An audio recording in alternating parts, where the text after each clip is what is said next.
पीठासीन सभापति महोदय, आज एक ऐतिहासिक बजट के पक्ष में मैं अपने विचार प्रस्तुत करने के लिए खड़ा हुआ हूं, क्योंकि वित्त मंत्री निर्मला सीतारमण जी ने एक रिकॉर्ड बनाया है कि 1959 से 64 तक जो 6 बार लगातार बजट प्रस्तुत करने का मोरारजी देसाई जी का रिकॉर्ड था, उसे अब तोड़कर 7 बार लगातार बजट प्रस्तुत करने का रिकॉर्ड है। और एक और रिकॉर्ड है कि लगातार तीसरी बार जन समर्थन से प्रधानमंत्री बनने का प्रधानमंत्री मोदी जी के नेतृत्व की सरकार ने यह रिकॉर्ड बनाया है। और यह रिकॉर्ड 60 साल से पहले के रिकॉर्ड की तुलना की जाती है, मगर मैं कहना चाहूंगा सभापति महोदय, इस रिकॉर्ड और उस रिकॉर्ड में बहुत अंतर है, क्योंकि वो रिकॉर्ड तो किसी राजे रजवाड़ों की शान और शौकत के साथ रहने वाले किसी ऐसे नेता का था जिन्होंने महात्मा जी की कृपा से वाइसराय से शपथ लेकर मोती के लाल का बना हुआ सरकार नहीं थी।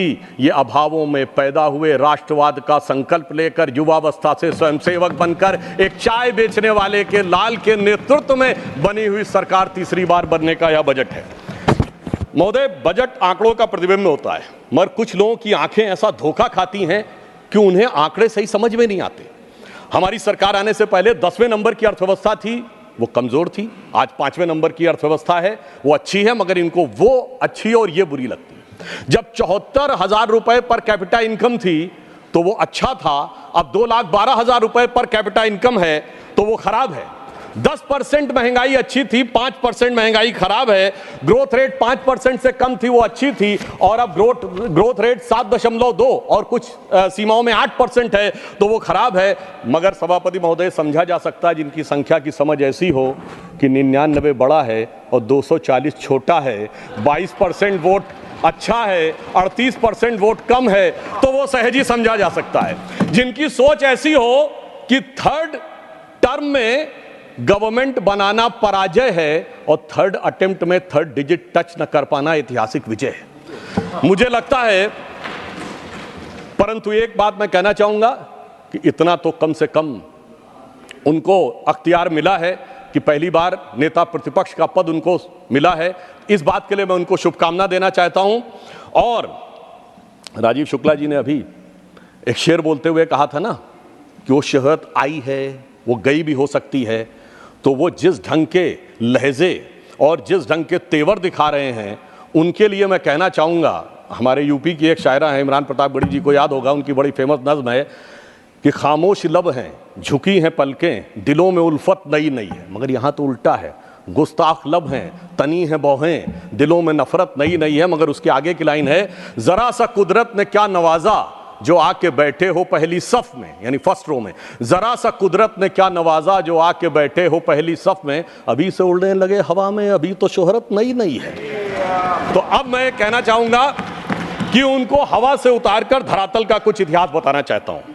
एक दौर था जब भारत में विकास की दर 1.25 से 2% रहा करती थी और कभी कभी शून्य के पास पहुंच जाया करती थी। आज भारत की विकास दर विश्व की समस्त अर्थव्यवस्थाओं में सबसे ऊपर 7% से ऊपर जाकर खड़ी हुई है। एक दौर था जब वर्ल्ड बैंक और IMF के सामने हम याचक की मुद्रा में खड़े हुए होते थे, और आज स्थिति क्या है कि वर्ल्ड बैंक के प्रेसिडेंट अजय बंगा ने जुलाई 2023 में कहा है, मैं कोट कर रहा हूं, amid global challenges I am more optimistic about India and its economy now that it has been a long time। लंबे समय के बाद भारत की अर्थव्यवस्था के प्रति मैं आशान्वित हूं।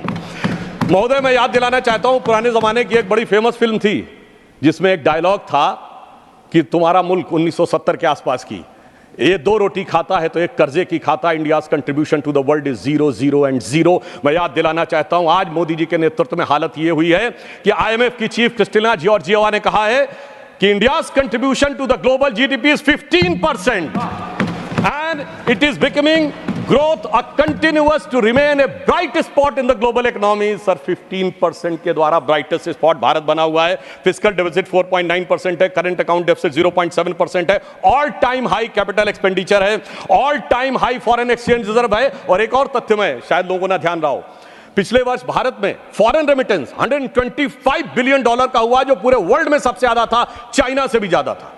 और इसमें महत्वपूर्ण बात क्या है कि सामान्यतः फॉरेन रेमिटेंस हमारे यहाँ मिडिल ईस्ट के कंट्रीज से हुआ करता था, जहां हम किसी को छोटा और बड़ा नहीं कहते, पर जहां कहा जाता था सामान्य औसत दर्जे के काम करते थे। पर इस बार 36% जो ग्लोबल रेमिटेंस है वो डेवलप्ड इकोनॉमी यानी अमेरिका, यूरोप और सिंगापुर से आया, जो दर्शाता है कि भारत की मेधा की सीमा तक जाकर विश्व में पहुंचकर प्रभावी होना शुरू हो गई है। और मैं याद दिलाना चाहता हूं, इनके समय में स्टैंडर्ड्स एंड पुअर ने भारत की रेटिंग पॉजिटिव से निगेटिव कर दी थी, स्टेबल से निगेटिव कर दी थी। वर्ल्ड बैंक ने 2008 में अपना कमेंट दिया है कि with 55 to 60% of India's irrigated land is supplied by ground water, और इलेक्ट्रिसिटी इरेटिक है, फ्लक्चुएशंस बहुत ज्यादा हैं। और अब मैं बताना चाहता हूं मई 2024 में वही वर्ल्ड बैंक क्या कहता है, the positive outlook reflects in our view with the policy stability, deepening economic reforms and government's elevated debt and interest burden while bolstering economic resilience could lead to high rating over the next 24 months। यानी अब वही कह रहा है कि भारत इन शानदार तरीके से आगे बढ़ रहा है कि 2 साल और आगे चलता रहेगा। और 2018 में जो वर्ल्ड बैंक ने कहा था वो आज कह रहा है 2018 में, अब तक तो लगभग 100% हो गया है, कि 85% population has accessibility to electricity. और मैं अपने विरोधियों के लिए बताना चाहता हूं कि ब्लूमबर्ग ने अपने इकोनॉमिक्स में कहा है, अपने रिपोर्ट में, कि in the best case scenario India's economy will accelerate by the rate of 9% by the end of this decade and China will slow down to 3.5%. So that puts India on the course to overtake China by the beginning of the next decade। और उन्होंने कहा कि world's biggest economic growth driver India बन सकता है after 2029, और हमें पूर्ण विश्वास है कि मोदी जी के नेतृत्व में 2029 से हम पहले बन के दिखाएंगे। और उन्होंने यह भी कहा, in the most pessimistic scenario if India grows by 6.5% by 2037 India will be able to overtake China. मगर महोदय मैं ये बताना चाहता हूं, इन द पेसिमिस्टिक सिनेरियो, यानी अधिक निराशाजनक ढंग से भी सोचें तो 2036-37 में आगे हो जाएंगे। मगर महोदय ये बात कैसे उन लोगों को समझ में आएगी जो लोग, वित्त मंत्री महोदया ने चुनाव से पहले, बजट से पहले एक रस्म होती है जो हमेशा से एक परंपरा थी हलवा बनाने की, उसके ऊपर भी लोग कमेंट कर रहे हैं।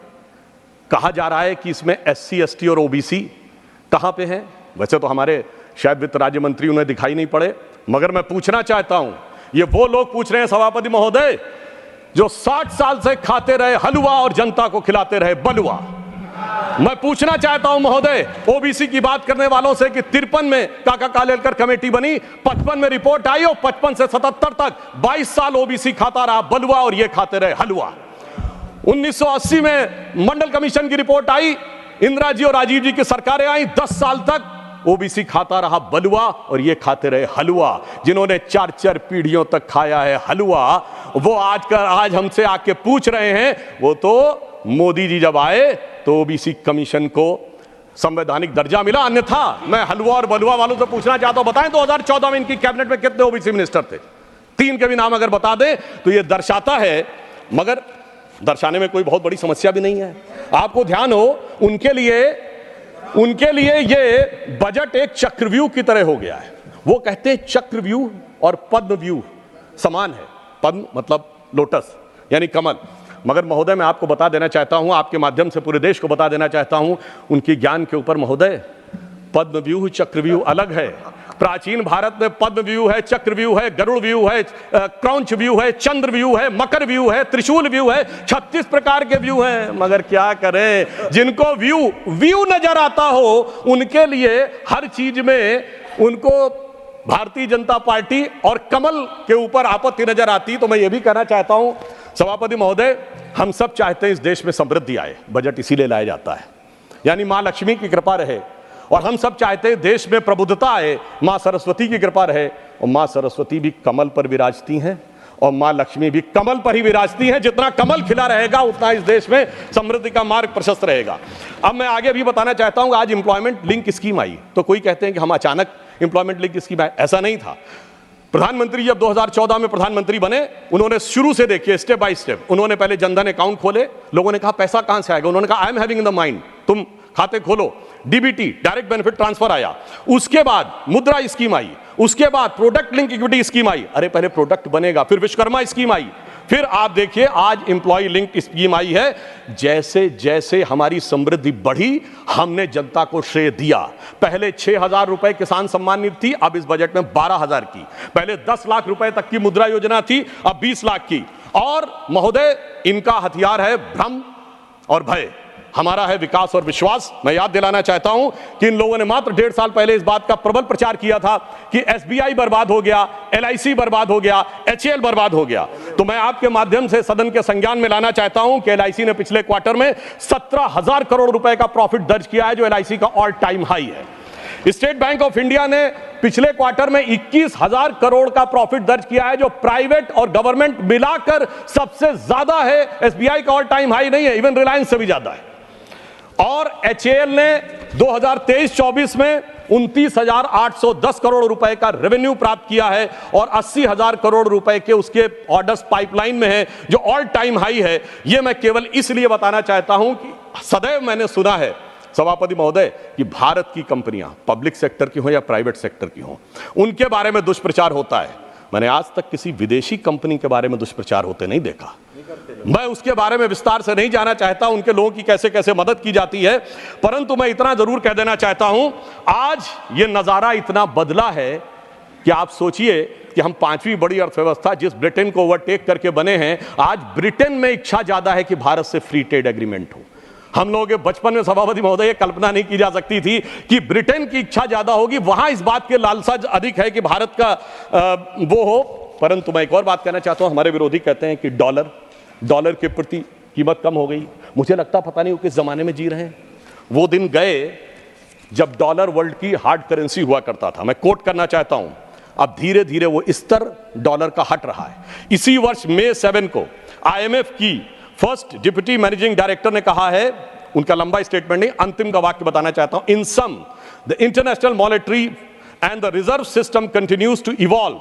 The patterns we highlighted earlier were gradual movement away from the dollar dominance and rising role of the non-traditional currencies of the small, open and well-managed economy. और आगे मैं कहना चाहूंगा, enabled by new digital trading technologies remain intact. तो digital economy जिन देशों की मजबूत है वो अब इंटैक्ट है। और आज स्थिति यह है कि सबसे बड़ा हमारा जो फॉरेन एक्सचेंज का रेवेन्यू आता है पेट्रोल में, वो हम मुख्यतः रुपये और रूबल में प्ले कर रहे हैं। 18 देशों के साथ अब रुपए में ट्रेड की बात फाइनलाइजेशन स्टेज में है और नेपाल भूटान से तो हो भी रहा है। तो मैं कहना चाहूंगा, हमारे लखनऊ में महोदय कहावत होती, अमा मियाँ वो दिन लद गए जब उस्ताद लल्लू का फाख्ते उड़ाया करते थे। तो मैं कहना चाहता हूं, अमा मियाँ वो दिन लद गए जब रुपया डॉलर की लैला हुआ करता था, कि एक उनके सर के पीठ पे बेत पड़ता था तो निशान यहां बन जाते थे। अब मोदी जी के नेतृत्व में रुपया एक नए प्रभाव के साथ आगे उभरता हुआ नजर आ रहा है। एक आरोप बजट के दौरान उन लोगों ने लगाने का प्रयास किया प्रोडक्ट एम्प्लॉयमेंट लिंक्ड स्कीम के ऊपर, कि जैसे कोई हमने उनकी नकल करने का प्रयास किया है। महोदय, मैं आपसे कहना चाहूँगा, अर्थव्यवस्था के मामले में 40 साल रूस की नकल और 20 साल अमेरिका की नकल करके जो भारत की अर्थव्यवस्था को चलाते रहे, वो अगर आज ये बताने का प्रयास करें कि नकल किसने करने का प्रयास किया, और मैं एक फैक्ट लोगों के सामने रखना चाहता हूँ, अगर कोई इनकी नकल करना चाहे तो कितनी भयानक स्थिति उत्पन्न हो जाएगी। महोदय, इस बजट में रेवेन्यू रिसीप्ट भारत सरकार की कितनी है? 26,80,000 करोड़। 4.9% के डेफिसिट के साथ भारत का जो कुल राजस्व है, कुल आमदनी 27 लाख करोड़ से कम है। और ये कहते थे हर परिवार को 1 लाख दे देंगे। 140 करोड़ की आबादी है, 4.5 लोग पर पर्सन है। 140 करोड़ को 4.5 से डिवाइड करिए, 31 करोड़ परिवार आते हैं। आप सबको 1-1 लाख करोड़ दे देंगे। 27 लाख करोड़ की कुल आमदनी और कहते हैं 31 लाख करोड़ दे देंगे। यह दर्शाता है कि यह हकीकत और किस प्रकार का भ्रम और भय फैलाने का प्रयास करते हैं। और इसीलिए मैं कहना चाहता हूं, ये कहते थे ना खटाखट 8,500 देंगे। मैं कहना चाहता हूं, यहां सत्ता में आए हो, दीजिए ना, कौन रोक रहा है? आप राज्यों में भी सत्ता में हैं, चलिए राज्यों के पास पैसा कम है तो 6,500 ही दे दीजिए। मैं याद दिलाना चाहता हूं महोदय, जब हम विपक्ष में थे, मध्य प्रदेश में हमने लाडली बहना योजना तो अभी लागू की, लाडली लक्ष्मी योजना लागू करके दिखाई थी विपक्ष में रहते हुए। हमने गुजरात में 10% विकास दर और कृषि विकास दर करके दिखाई थी। हमने कर्नाटक में 0% rate of interest, financial liability की बात कर रहा हूं, फर्स्ट ईयर में किसानों के एग्रीकल्चर लोन पे करके दिखाया था। इसलिए ये करने में नहीं, किसी भी प्रकार का हल्ला मचाने में अधिक रुचि रखते हैं। और मैं इस बजट की एक और प्रशंसा करना चाहूंगा कि भारत की पहचान और सांस्कृतिक विषय को किस प्रकार से आगे बढ़ाना चाहिए, इसके लिए नालंदा, बोधगया और उड़ीसा के लिए जिस प्रकार के धन का आवंटन किया गया है वो बहुत प्रशंसनीय है। हाँ, ये जरूर कहना चाहूंगा, अभी हमारे मित्र इमरान प्रतापगढ़ी जी बोल रहे थे, तो मैं कहना चाहता हूं, हम तो भारत की पहचान उठाना चाहते हैं, मगर इन लोगों के अरमान हमेशा पहचान छुपाने वालों के साथ ही क्यों लुके रहते हैं? ये जिस पहचान की बात कर रहे थे, मैं कहना चाहता हूं महोदय, आज विपक्ष कहता है कि इस देश में हर एक व्यक्ति के जाति की पहचान होनी चाहिए और जाति का सर्टिफिकेट हाथ में होना चाहिए। उससे कह दिया जाए कि यदि सर्टिफिकेट जो आपका ऑलरेडी इशूड है वो दिखा दो तो पहचान को खतरा उत्पन्न हो जाना चाहिए। इसलिए मैं कहना चाहता हूं, इनके जानते हैं पहचान छुपाने वालों से अरमान कहां से जुड़े हैं? ये कहते हैं डबल ए। डबल ए का मतलब आप लोग समझ रहे होंगे। तो मैं कहना चाहता हूं सभापति महोदय, मैं इनसे पूछना चाहता हूं, ये स्मॉल ए से कैपिटल ए कब बने थे? डबल ए आप ही के दौरे हुकूमत में बने थे, मगर इनका कैपिटल अब डबल ए से भी बड़ा हो गया, सी डबल ए। वहां भी पहचान छुपाने वालों के साथ थे और आज भी पहचान छुपाने वालों के साथ हैं, इसलिए इनकी फितरत किसी भी प्रकार से बदलती नहीं है। मैं एक और फैक्ट बताना चाहता हूं कि कारपोरेट टैक्स को 40% से 35% किया गया है, तो कहते हैं कंपनियों को फायदा दिया जा रहा है। मैं बताना चाहता हूं आज वैश्विक व्यवस्था का जमाना है, चाइना से मैन्युफैक्चरिंग कंपनीज हट रही हैं। यूरोपियन यूनियन ने चाइनीज इलेक्ट्रिक कारों के ऊपर 38% ड्यूटी बढ़ा दी है, तो एक मौका है भारत के पास। तो मैं इनसे पूछना चाहता हूं, चाइना में कारपोरेट टैक्स कितना? 25%, इंडोनेशिया में 22%, साउथ अफ्रीका में 27%। अगर आप कह रहे हैं 40% रहना चाहिए, तो मैं विनम्रता से और चुनौती से पूछना चाहता हूं, किसकी मदद करना चाहते हैं आप? किन देशों की कंपनियों की मदद करना चाहते हैं? यह बात आज देश के सामने बहुत साफ रुक कर सामने आ रही है। और मैं यह भी कहना चाहता हूं, जिनको लगता है कि टैक्स स्ट्रक्चर को चेंज किया गया है, तो टैक्स स्ट्रक्चर का स्टैंडर्डाइजेशन किया गया है। लॉन्ग टर्म कैपिटल गेन हमारे सारे एसेट पे, जमीन हो, शेयर हो या सोना हो, सब पे 12.5% किया गया है। और जिनको लगता है कि कुछ सीटें कम हो गई हैं तो उनका हौसला बढ़ गया है, तो सावन का महीना है, जैसा कि इमरान भाई कह रहे थे, तो मैं सावन के महीने पे भी कहना चाहता हूं, कुछ दीपों के बुझ जाने से आंगन नहीं मरा करता है, कुछ पानी के बह जाने से सावन नहीं मरा करता है।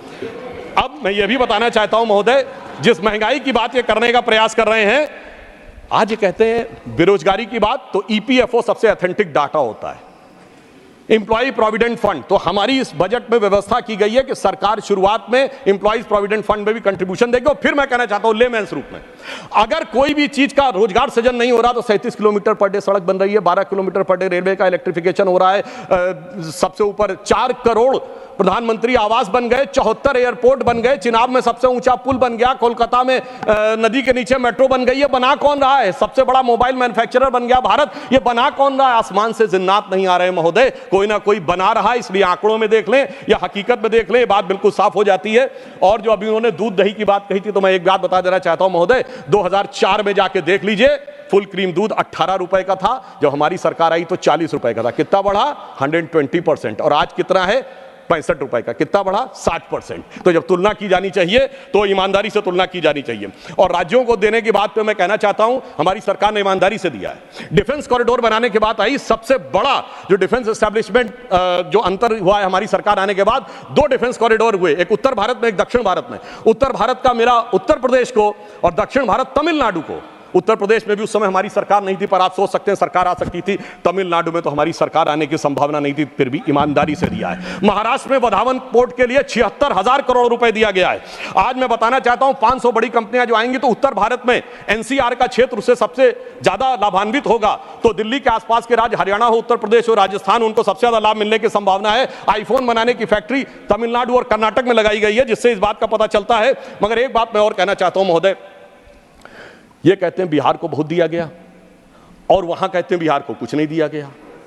तो मुझे लगता है कि पटना और दिल्ली के बीच में इंडी गठबंधन वाले क्या हो गए हैं, जिसे मैं बिहार की एक भाषा में कहते हैं, मुझे लगता है कि लोग कंफ्यूजिया गए हैं महोदय।